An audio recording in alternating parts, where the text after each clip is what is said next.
Hello guys, welcome to my vlog. तो मैं आज कुछ लोगों को जवाब देना चाहती हूँ जब मेरी शादी टूटी थी। तो और फिर जब दोबारा हुई तो कुछ लोगों ने बोला कि ये वायरल होने के लिए कंटेंट था, ये तो प्रैंक कर रही थी, ऐसी कोई शादी नहीं टूटी, ड्रामा कर रही थी। तो मैं उनको बता दूँ, मेरी शादी सच में टूटी थी। और रीज़न ये था कि कुछ बैंकेट का इशू था, और जिस बैंकेट का इशू था उसमें कुछ ऐसे चीज़ें क्रिएट हो गई थी जो दोनों तरफ ख़राब हो गई थी। मतलब मेरे विशाल जो मेरे हस्बैंड हैं उनकी साइड से भी और मेरे घर की साइड से भी। तो मिसअंडरस्टैंडिंग हो गई थी, कुछ विशाल ने बहुत ओवर बोल दिया था गुस्से में। मेरे फैमिली को ये कह दिया था कि वो बारात लेके नहीं आएगा, उसको कोई शादी नहीं करनी। और उसने एंड तक यही बोला कि उसे कोई शादी नहीं करनी और वो बारात लेकर नहीं आएगा। तो हमने काफ़ी देर वेट किया क्योंकि हमारे सारे गेस्ट आ चुके थे। मेरी एंगेजमेंट, हल्दी, मेहंदी, मेरे सारे फंक्शन हो चुके थे। तो सब लोग को लगा कि शायद ऐसा नहीं होगा, क्योंकि आज तक ऐसा सिर्फ हमने न्यूज़ में सुना था। ये रियल में कैसे हो सकता है कि शादी ना हो, बारात तो आएगी। मम्मी को भी लगा बारात आएगी, लेकिन मैं पूरी रेडी हो चुकी थी। और जब चीज़ें मेरे साथ ऐसी हुई तो मतलब मैं शॉक थी कि क्या हो रहा है। ना रोना आ रहा था, ना समझ में आ रहा था, चीज़ें बहुत अजीब चल रही थी। ऊपर से भी घर वाले, बहुत मेरे घर वालों की बहुत बुरी हालत हो गई थी। कुछ रिलेटिव्स बहुत अच्छे थे जिन्होंने बहुत साथ दिया, सपोर्ट किया, समझा और समझाया।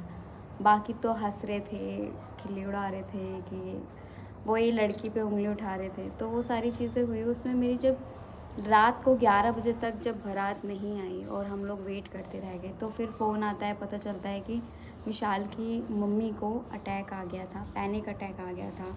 वहाँ भी सिचुएशन बहुत ख़राब थी जो हमें नहीं दिख रही थी।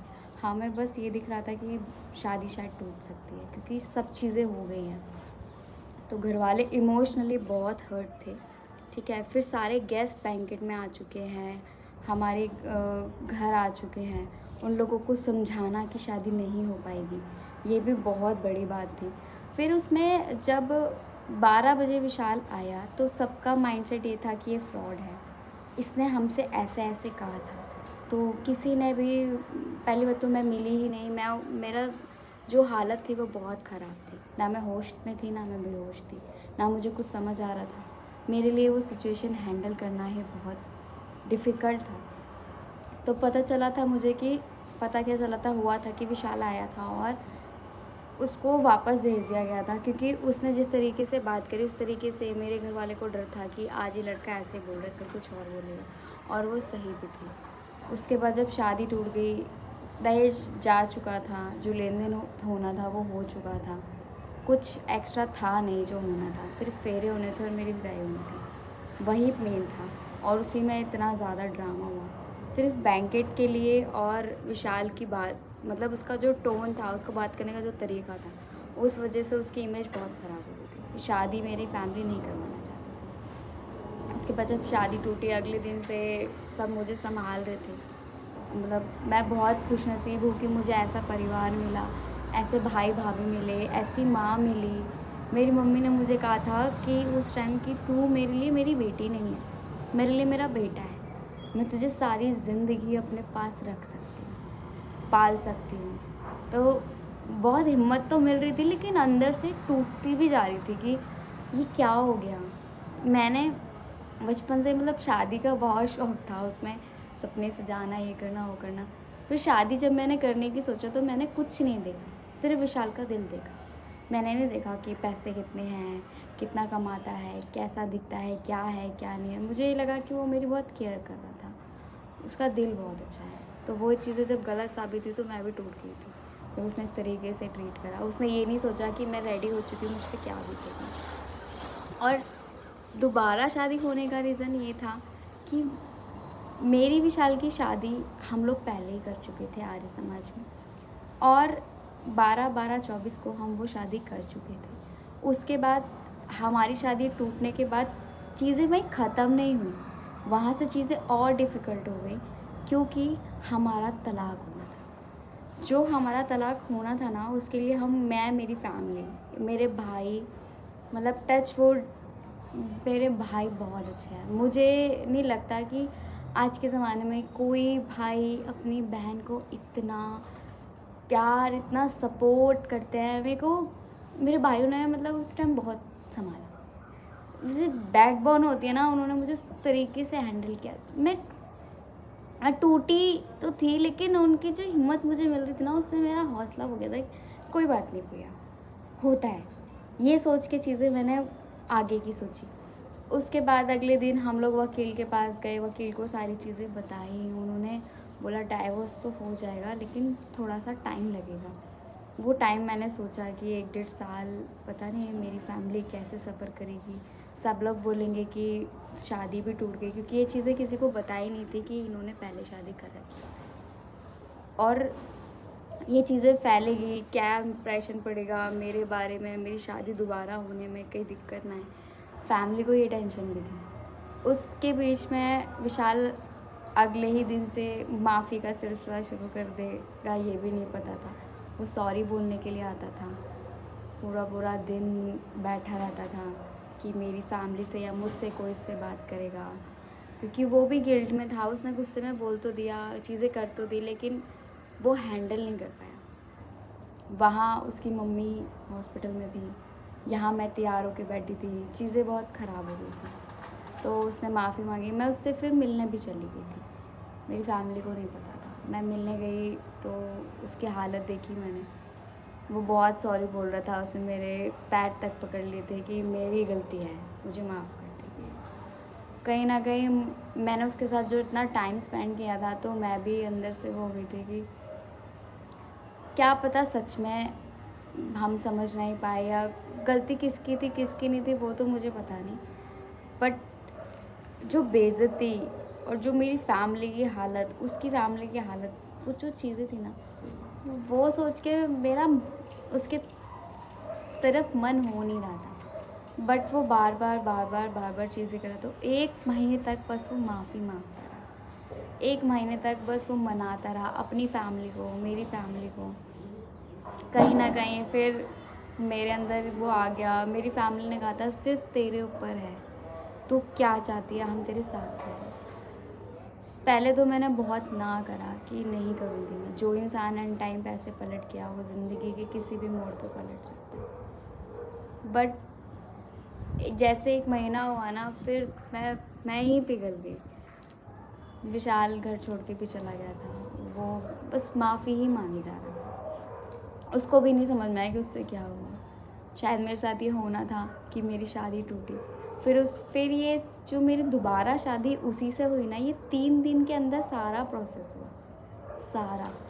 इसमें हमारी डेट फिक्स हुई, कोई डेट नहीं थी शादी की। शादी के सारे मुहूर्त ख़त्म हो चुके थे, सावन लगने वाले थे, सारी चीज़ हो गई थी। बट ये था कि हमारे फेरे ही करने हैं और विदाई करनी है, क्योंकि हमारी इंगेजमेंट, हल्दी मेहंदी सब हो गया था। तो 3 दिन में सारी चीज़ें हुई। विशाल की मम्मी ने मेरी मम्मी से बात की कि कर देते हैं। दोनों ही हम सफ़र कर रहे थे, एक तरफ हम डाइवोर्स भी ले रहे थे, वकील के पास पैसे भी जा चुके थे, मेरी फ़ाइल भी तैयार थी, मेरा पूरा परिवार मेरे साथ था, मेरी भाभियाँ, मेरी मम्मी, मेरे भाई, तीनों सब थे कि कोई बात नहीं, डाइवोर्स ही तो है, कोई बात नहीं, हमारी बेटी तो ठीक है। हमारी बेटी कोई ऐसे घर में चली जाती जहाँ उसके साथ गलत होता, वो रह नहीं पाती। विशाल पता नहीं कैसे रखता, कैसे नहीं रखता। बट पता नहीं, मैंने बोला कि कोई बात नहीं। मम्मी ने मुझसे पूछा, कोई राज़ी नहीं था दोबारा शादी के लिए, कोई राज़ी नहीं था। मेरी वो शादी नहीं थी, वो ऐसा लग रहा था दोनों फैमिली का समझौता है, क्योंकि दोनों फैमिली में बातचीत कुछ खास अच्छी नहीं थी, सब खराब हो चुका था। जब शादी हुई, शादी वाले दिन भी किसी ने किसी से बात नहीं की। मेरे भाइयों ने विशाल की तरफ देखा नहीं, बहुत सब नाराज़, शायद आज भी नाराज़ है। तो बस ये था कि मेरे भाइयों ने मेरी शक्ल देखी कि क्या पता हम कहीं और इसकी शादी कर दें और खुश ना रह पाए, विशाल को याद करे या चीज़ें ये संभाल ना पाए, इसकी चीज़ें ख़राब हो। यही सोचकर उन्होंने मेरी शादी के लिए हाँ करा। दोबारा से मेरी शादी नॉर्मल नहीं हुई, सिर्फ फेरे नहीं हुए, धूमधाम से की। मेरी शादी रात को नहीं हुई। मेरा मन था मैं तारों की छाँव में विदा हूँ। मैंने जो जो सपने देखे थे वो सारे टूटते ही चले गए। मेरी शादी दिन में हुई, 5 बजे तक तो मैं शायद विदा भी हो गई थी। मैंने जो अपने लिए सोचा था कि एंट्री पे ऐसे डांस करूँगी, ऐसे एंट्री होगी, वरमाला ऐसी हुई, कुछ भी वैसा नहीं हुआ। जो जो होता चला गया वो एक्सेप्ट करते चले गए। बस ये है कि उन्हीं लोगों में शादी हुई जो लोग बैंकेट में थे और जिनको हाथ जोड़ के कहा गया था कि शादी नहीं हो रही है। उन लोगों को वापस से बुलाया गया और कहा कि हम उसी से शादी करें। सब लोगों ने ऑब्जेक्शन किया कि जो लड़का एंड टाइम पे, अब उससे क्यों करें, कि उसने माफ़ी मांगी है। और विशाल ने सच में सबसे माफ़ी मांगी, एक एक बंदे से उसने माफ़ी मांगी कि मेरी गलती है। और सबको फिर ये लगा कि शायद नहीं समझ पाया होगा, नहीं हैंडल कर पाया होगा, हो गया होगा चीज़ें। तो फिर शादी हो गई और अब मैं उसके साथ रह भी रही, बट कहीं ना कहीं फैमिलीज़ में वो चीज़ अभी भी है। और मुझे ऐसा लगता है कि जब ऊपर वाला आपको दे रहा होता है ना सिग्नल नो, तो उसको नो समझना चाहिए। आपको नहीं पता कि, खैर जो भी था। तो ये थी मेरी स्टोरी, और ये कोई मजाक नहीं था, कोई प्रैंक नहीं था, कोई वायरल, कहाँ वायरल हुई हूँ मैं, कहाँ वायरल हुई हूँ मैं? किसको पता है कि मेरी शादी टूटी है? मैं वो लड़की हूँ जिसकी बारात वाले दिन बारात नहीं आई या बारात लेट आई, जिसकी शादी नहीं हुई वो दुल्हन बनी रह गई। कहाँ वायरल हुई हूँ मैं कहीं वायरल नहीं हूँ। तो बस ये मेरा और विशाल का रिश्ता था। हम दोनों ने दोबारा डिसाइड किया कि हम शादी करेंगे, तो हमारी शादी हुई। फैमिली इसीलिए झुकी कि कहीं ऐसा ना हो भाई ये दोनों कुछ कर ले। हालांकि मैं कुछ कर लेती, लेकिन वो अपनी फैमिली के साइड से करती है। सब प्यार में मरने वाली लड़की तो मैं नहीं है। तो बस ठीक है, अब शादी हो गई है, शादी को 1 महीना हो गया। ये चीज़ें मैं सोच रही थी बहुत टाइम से कि मैं शेयर करूँ, क्योंकि कमेंट्स आ रहे थे, अरे दी आप ससुराल चले गए, आप, अरे आपकी शादी कब हुई पता ही नहीं चला। वो इसलिए पता नहीं चला क्योंकि ये 24 घंटे के अंदर चीज़ें हो गई। मुझे तो ये भी नहीं पता था कि मैं किसको बुलाऊँ किसको नहीं बुलाऊँ, क्योंकि मैं किसी को बुला रही थी, किसी को नहीं बुला रही थी। बस फैमिली ने जिन लोगों को बहुत बेइज्जत महसूस हुई कि भाई आप शायद चले जाओ शादी, उन लोगों को वापस से बुलाया, बाकी किसी को नहीं बुलाया। मैंने किसी दोस्त को नहीं बुलाया, मैंने किसी को इन्फॉर्म नहीं किया, मैंने कोई इंस्टाग्राम पे पोस्ट नहीं किया, क्योंकि पहले जो पोस्ट किए थे वो वापस से जो डिलीट करे तो इतनी तकलीफ़ हुई ना मुझे, इसलिए मैंने कुछ पोस्ट नहीं किया था। तो ये थी मेरी कहानी कि मेरी शादी टूटी। मेरा विशाल का रिलेशन कैसा था, मैंने सिर्फ उसका दिल देखा था, दिल। उसकी ज़ुबान भूल गई थी कि ये तो कड़वा है, बट जो हुआ अब हो गया। हालांकि मुझे कोई खुशी महसूस नहीं हुई थी शादी वाले दिन। बहुत मुश्किल है, सबकी निगाहें बस ये देख रही है कि इस लड़की ने वापस से ये फ़ैसला क्यों लिया। ये फ़ैसला लिया सिर्फ इसलिए कि शादी पे से भरोसा उठ गया था। मैं जो हो गया कर दो, इसी से कर दो। So thank you for watching my whole videos, जो भी आपने इंस्टाग्राम पे देखी, और जिन लोगों ने मुझे बहुत अच्छे अच्छे मैसेजेस भी किए कि कोई बात नहीं, स्ट्रॉन्ग रहो। हालांकि मैं मरने की बहुत कोशिश कर रही थी कि सुसाइड कर लेती हूँ, नहीं होगा मुझसे, नहीं जी पाऊँगी, ये मेरे साथ क्या हो गया। बट लोगों ने मुझे बहुत सपोर्ट किया, समझा, तो उसके लिए थैंक यू। और ये वीडियो भी आप लोगों के लिए ही है जिन्होंने मेरी चीज़ों को जानना चाहा कि यार इसके साथ क्या हो गया। तो बहुत कॉल्स आए मुझे उस दिन, जिस दिन मेरी शादी टूटी, क्योंकि मैंने एक स्टेटस डाला था कि शादी कैंसिल हो गया। लोग रास्ते पे से वापस गए हैं, मतलब रास्तों पे से लोगों की गाड़ी यूटर्न हुई है, आते आते मेरे दोस्त, मेरे रिलेटिव्स वापस गए हैं, क्योंकि सबको सिर्फ कॉल्स, मैसेजेस, स्टेटस में यही लगा हुआ था कि शादी नहीं हो रही है, आप लोग प्लीज़ मत आइए। तो ये थी मेरी स्टोरी। जिनके कॉल्स मैं नहीं उठा पाई, ये वीडियो भी आपके लिए। रीज़न ये था कि दिमागी संतुलन इतना हिल गया था, समझ नहीं आ रहा था किसको कॉल पे क्या बोलूँ, कि मेरी शादी टूट गई है। कि क्यों टूटी है, क्योंकि विशाल ने एंड टाइम पे ऐसा कर दिया, बैंकेट वाले ने एंड टाइम पे ऐसा कर दिया, कि क्या हो गया, क्या जवाब देती, तो नहीं बता पा रही थी। अब थोड़ा सा दिमाग स्टेबल है तो बता रही हूँ। तो thank you for watching my vlog. तो मैं ट्राई कर रही हूँ कि मैं व्लॉग स्टार्ट करूँ, शादी की जर्नी आप लोगों के साथ शेयर करूँ। सो लाइक करें, शेयर करें, सबको बता दें मेरी शादी दोबारा इसलिए हुई। Thank you, bye.